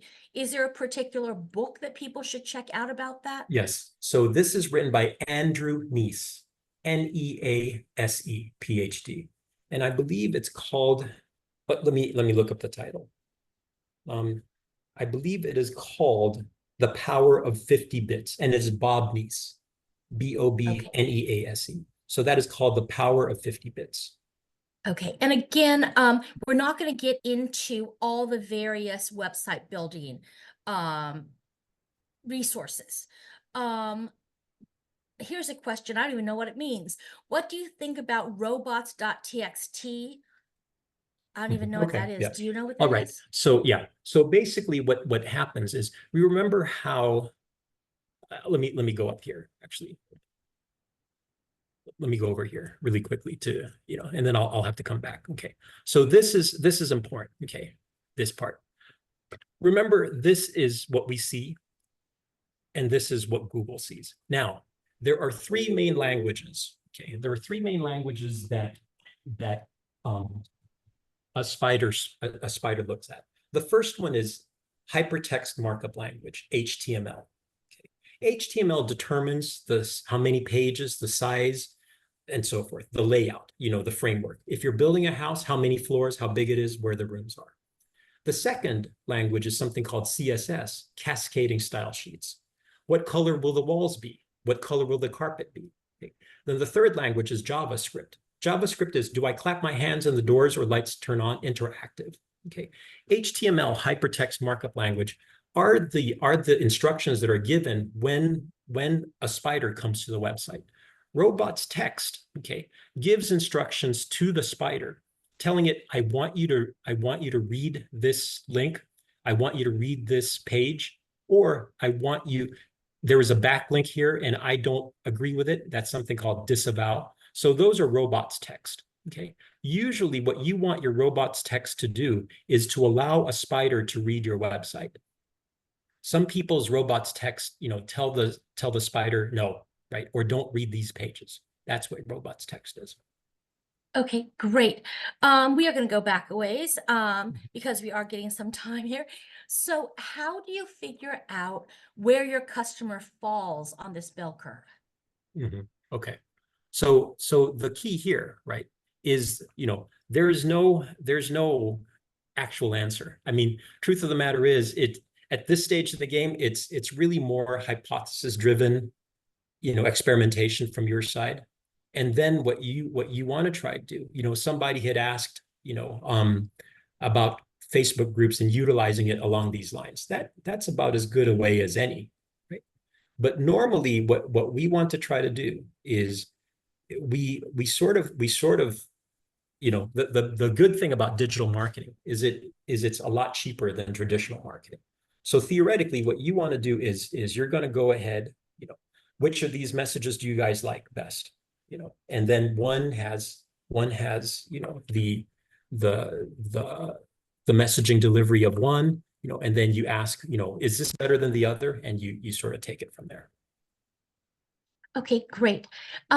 Earlier you talked about the 5 different ways Mhm. and other clickbaited title content. But this person was told, Michael was told not to do that because it could attract a lot of DIYers who would not be consuming the content and would also be the content everyone else is copying point for point.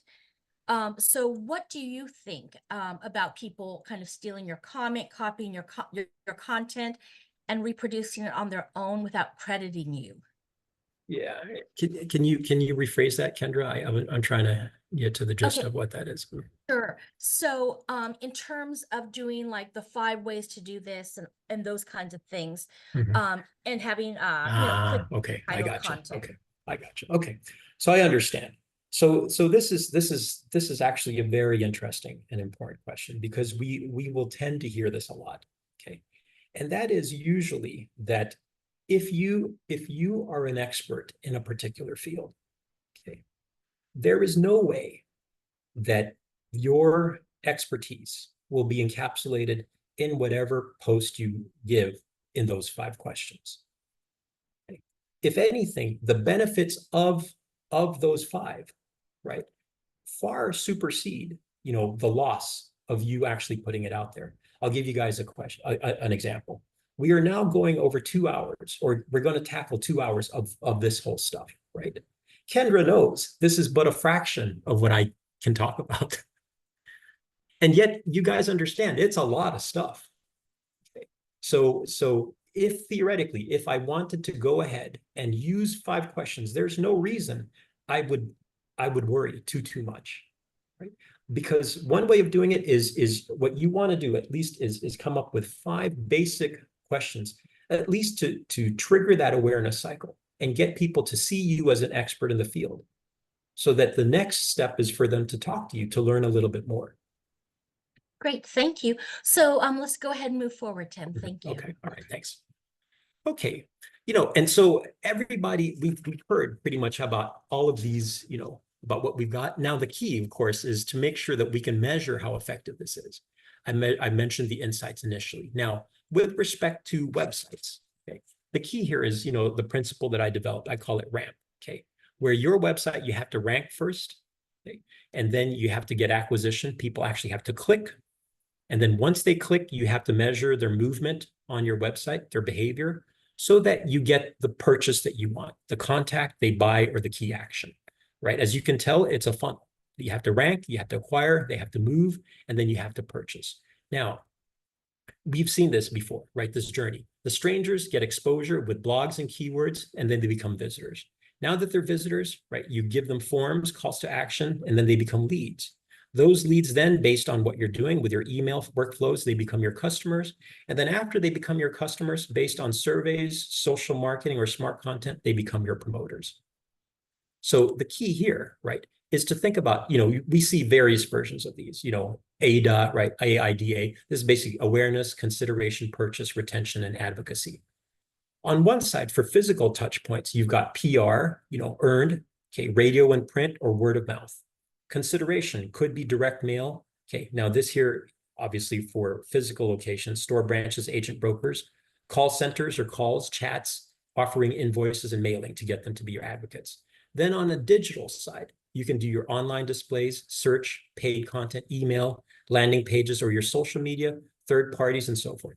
there are like, these are all the steps that theoretically you could use: loyalty programs, surveys, offers to customers to help develop the advocacy. Okay. The key here is we could bring all of this together, but how do you measure the success of your efforts? Obviously, it has to be by tracking, right? So for your website, you can track your website performance using Google Analytics. You can keyword performance by using Google Search Console. These are free, by the way. Google Analytics and Google Search Console is free. But here, you can track user behavior in your website using something called Microsoft Clarity. And there are options to this. There's Hotjar. I just tend to use Microsoft Clarity with my clients more often because it's easy to set up and it's free. Okay. You saw that, right? You go in, you click the live demo. This is the Microsoft Clarity site. And then as you can see here, it shows you how many visitors, and then you'll notice how many of them were bots, and those were excluded. How many pages per visit, how far they moved down on average, how many seconds they stayed. This here are dead clicks. How many times are they clicking on a part of the website hoping something will happen and it doesn't, et cetera, right? You can see that. You can pretty much see, okay, clicks and where do their mouses hover. You can see how many clicks they have. And you see the hot spots on the website, on the page, right?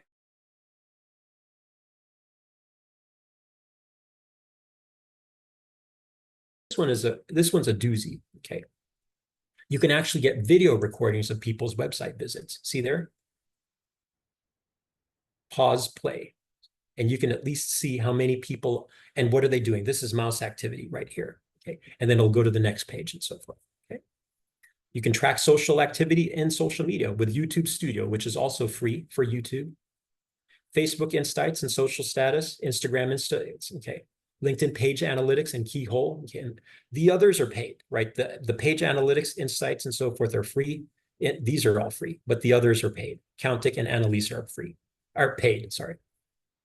Now let's look at, industry averages just in general. These will go through. 79% of generated leads don't convert into sales. 56% of the leads when they visit to websites aren't ready to buy yet. 55% of marketers say that finding leads that convert is one of the biggest challenges of generating the new leads. 40% of online transactions tend to happen online, mobile. 3%, FYI, is an average conversion rate across all e-commerce businesses. But 2% is the average conversion rate across all industries. 81% of consumers need to trust a brand before they buy from them. 37% of consumers are far more likely to buy from a mobile responsive website. 15% is how much higher conversion rates are when the mobile site loads in 2 seconds or less. Here's another one. 7% is how much conversions increase when you increase the website speed by 1 second, okay? And then 3% is the average conversion rate for pop-ups on a website. So just, some averages for you to keep in mind as you start moving forward. Now, as we're moving in, the big deal right now is AI. For a lot of people, a lot of people probably know. By the way, I present an AI webinar with my wife, for small businesses. Kendra, at some point, do we know when that's going to be? We'll look it up. I will look it up. Yeah, probably sometime later on in the fourth quarter because we did it most recently. Okay. So what about artificial intelligence? Well, truth of the matter is it's a great way to be more efficient in marketing and helping to run your business. It's useful if you know what you're using it for, okay? Always read what the AI produces and don't just cut and paste. Search engines are starting to penalize content that are exclusively AI created, right? So as much as possible, add something uniquely personal. EEAT is experience, expertise, authority, and trust. That's what you want to add to whatever posts you're creating. Okay, here's pretty much how AI affects, marketing and digital marketing. Less experts are needed for marketing tasks. We learn AR marketing uses to save on contractors. Okay? And usually as we start embracing AI, we acknowledge its weaknesses and where it can help. So generally what you want to try to do, just from a marketing standpoint, right, is, it's this part over here is where it can help us. Usually on the generative AI, it helps us because what this tends to happen, no code into AI generated, allows us, as you can see, not much expertise required, very low cost to use AI tools. Where can you find AI tools to use? So here are some AI compendiums. These are collections of AI tools that you can go and look into. Key from that standpoint, don't just pull up an AI. Define for yourself what use is that you want to use it for, and then find the AI tool, then utilize it. Now, folks, as we pull all of this together, you're wondering, Tim, you just went into all of this stuff. How is this going to help me for my business? Well, first things you want to do, we define our target market, we solidify that messaging, remember, and then we go into these things where you solidify your website, list in as many relevant lists as possible, optimize your website, make sure that it's delivering on your objectives, consolidate all links, start looking at, you can use an AI to create online marketing calendar, create prospecting lists, and actually start calling people. This is something, so I have a 40 employee business in the Philippines. I, create and sell in Southeast Asia, this nutritional supplement, okay? And basically what we have here, we're actually looking at increasing our website traffic. This is something called SMART goals, okay? SMART goals have to be specific, measurable, achievable, relevant, and timely, okay? So notice that I don't use just one big one, increase website traffic. What does that mean? It means that I will increase organic acquisition, social, referral, and encourage more average session duration and reduce the bounce rates. Now I look at the tactics. How do I do that? Now I look at the key performance indicators. What will those be? Then I look at the timing. Okay. Then I look at who's going to do it. This is the members of my management team who are actually going to take care of that. All right. So now you've got all of that. You put it down into a calendar. Then you start thinking, okay, well, how do I actually start using all of that to model for forecasting? By the way, everybody should be forecasting as much as you can, to try to figure out how much would you make and therefore how much should you spend. Now, if you go into this, just remember that a big part of what you can do, okay, lower cost and DIY, SEO, your email series, your content marketing, affiliate marketing, and social media are things that you can do yourself. Higher costs are these parts over here that you don't have to do right away. These parts you theoretically could and should tackle, okay, on your own. All right. Now, when I'm trying to forecast out, okay, based on performance, I look at here just website acquisition sourcing. This comes from the Google Analytics of my website. I will look and I'll see. Based on that, I know that this is the number, okay, of people that I have to reach. That means that this is how much I have to spend, okay, for those campaigns based on the targets that I have. All right. Now, folks, as we close in the last 10 minutes, let's talk about the key takeaways for the last 2 hours. I hope everyone's doing okay. Is everyone doing all right? You guys doing all right? Yeah, just say yes or no. I just want to make sure everyone's still awake and alive. All right. So basically, the key here as we close out, the keys from our standpoint is to make sure the customer is king, right? The digital marketing is only a tool to deliver your benefits to the customer. Okay. Customers, remember this, right? Customers go through an internal AIDA journey, right? Awareness, interest, desire, and acquisition. And what you want to do as well as you can is to use your digital marketing tools to massage them through each step in the journey. One tool for a particular purpose, for a particular objective. Remember that there are two main ways to gain awareness: push and pull, right?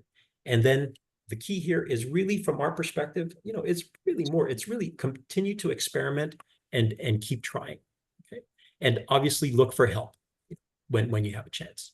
All right, that pretty much does it. Right, so we are now in our final Q&A. So feel free to submit your questions via chat. Since we have a little time, you can also raise your hand, ask a question directly. We have a question from Petra. The video tracking feature on Microsoft Clarity, is that free? Yes. Great. You just shared a couple worksheets. What do I do now? And the objective-driven planning. Can people get those as worksheets in an editable format or as a PDF? Yeah, no, I don't. Only because I just created those for this, so I don't even know if I have them, anymore. So no problem. You will get the slides, and as you saw, it's very, very straightforward. Yeah, So it's that's a pretty straightforward. spreadsheet that you can easily Yeah, replicate create, yourself. yeah. Okay, so again, now is the time for any questions. We have gone through all the questions that I had to receive via the chat. I'm going to put into the link again the link if you'd like to request mentoring from Tim. Okay, Mohammed, you have a question, so if you want to unmute yourself. We will be able to hear you and you can ask your question live. Go ahead, Hello. Mohammed. Hello, can you hear me? Hello. Yes. Yes, we can hear you. Okay, so first of all, thank you. Your insight was really great. I can't wait to look over the video for some of the things that I might have missed. But I wanted to Mhm. ask, which website would be better suited for like business to business sales? So I have Shopify currently. I transferred my Wix website to Shopify, but I wanted to know, like, based off your expertise opinion, like, which one do you think would be better? Yeah, I think Shopify would be fine, honestly. Yeah. And you should be good. Now, the key here, Mohammed, remember, you want to make sure you've got your tracking in place, right? Because that will be what will drive your decisions moving forward. Make sure you have Google Analytics, Google Search Console signed up, and Microsoft Clarity. Because the key report in Google Analytics, for those of you who work with me, is what's called your website, your acquisition, your traffic acquisition reports, to find out how are people finding your website, and then move based on that and Great. adjust. Thank you. Can you repeat what AIDA is? AIDA, okay, that's awareness, interest, desire, and acquisition. Great. Thank you. Um, do you know of any free platforms to create and edit video?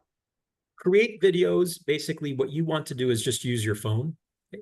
To edit it, a good one is CapCut, CAPCUT. That's pretty much what most anybody uses, at least in social media. Okay, great.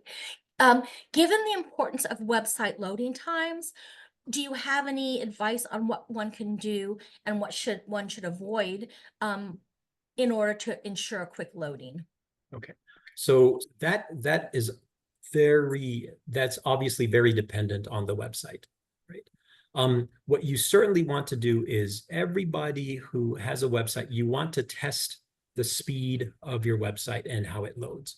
And then go ahead and Google page speed insights. Great, And thank then you. go ahead, put your URL in there, and then it will tell you what the steps are to try to increase, the load speed.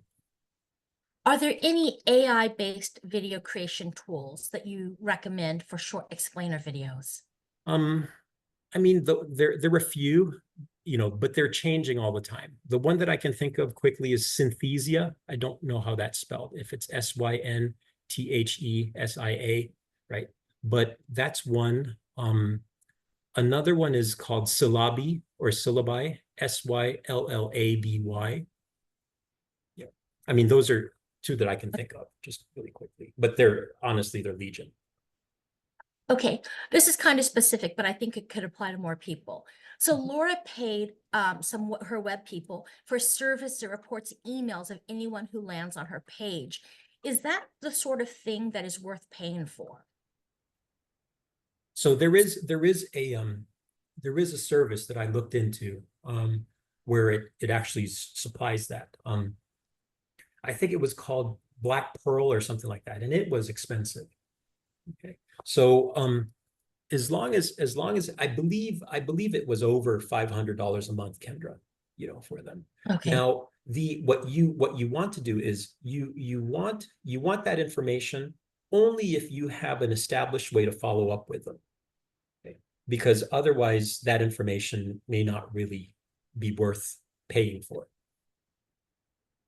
Okay, I'm just going to circle back to the question. Tim mentioned he and Ann Diagnan teach a webinar on AI basics.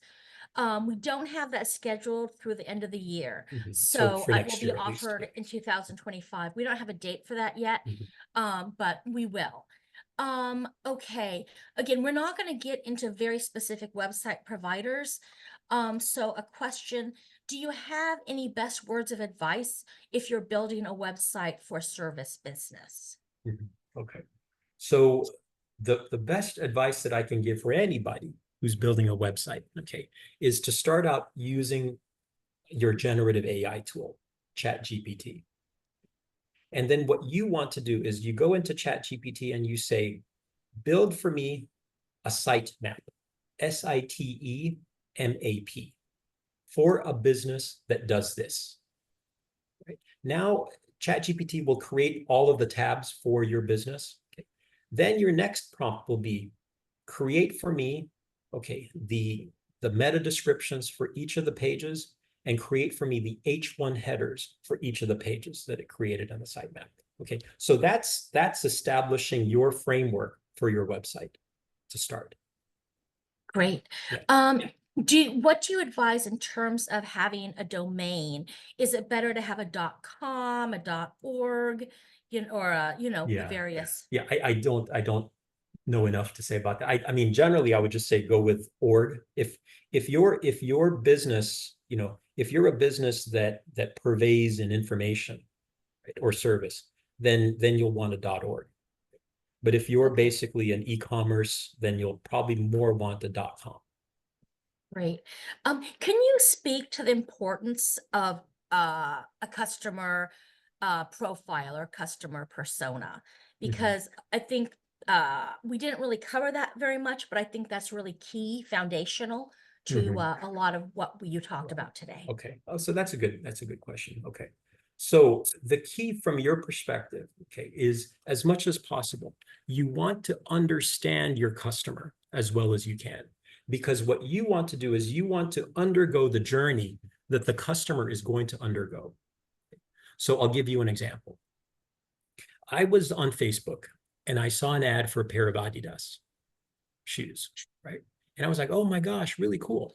I go ahead, I'm the customer. I click that ad. It's Adidas. I click the ad and it sends me to the homepage, folks.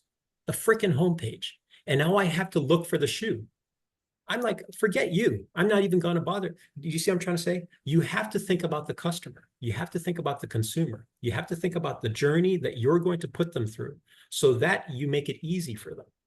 So customer profiling is really more a matter of you really visualizing who the customer is. Therefore, if you are that customer, what kind of websites do you like to visit? What kind of influencers do you follow? That way, if you have an idea of who they are, you at least can create content for them. Yes. And it's so critical to know who your customer is. And can you say a few words about that, Yeah. Tim, specifically, Okay. what's required to do that? What's required? Okay, so in order for you to understand who your customer is, what you start out from demographics. Okay, you start out from the things that you can define, and based on what you can define, that would be age, gender, profession, and then you go into deeper levels below what you can see physically, right? What are their hobbies? What is it that they enjoy doing? What is it that they're passionate about? What kind of TV shows do they watch? What kind of influencers do they follow? What kind of Facebook groups would they be members of, et cetera? You see what I'm trying to say?